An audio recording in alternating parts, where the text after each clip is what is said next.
என்னடா இந்த வருஷம் சிம்போ கேன்சல் பண்ணிட்டாங்களாமே. ஆமாண்டி, கேள்விப்பட்டேன். என்ன பண்றது? டேய் மச்சான்,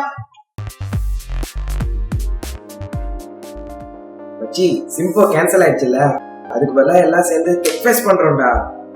அப்படின்னா மச்சி, மச்சி எல்லா டிபார்ட்மெண்ட்டும் தனித்தனியா சிம்போ பண்ணோம்ல, இப்ப எல்லாம் சேர்ந்து டெக் ஃபெஸ்ட் பண்றோம்டா.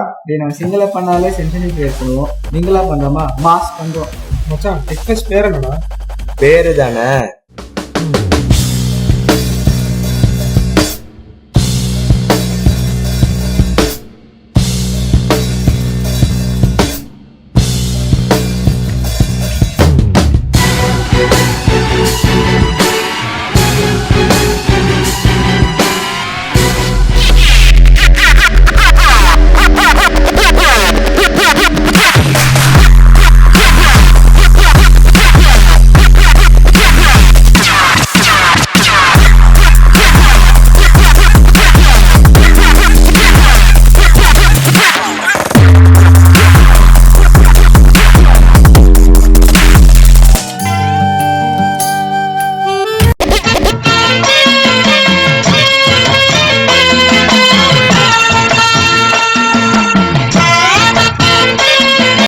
எதுல ஒத்துமையா இருக்கீங்களோ இல்லையோ, இதுல ஒத்துமையா இருக்கீங்களா? உங்க ஒத்துமை பத்தியா பேசுற இன்வென்ட் வந்து பாடுறா.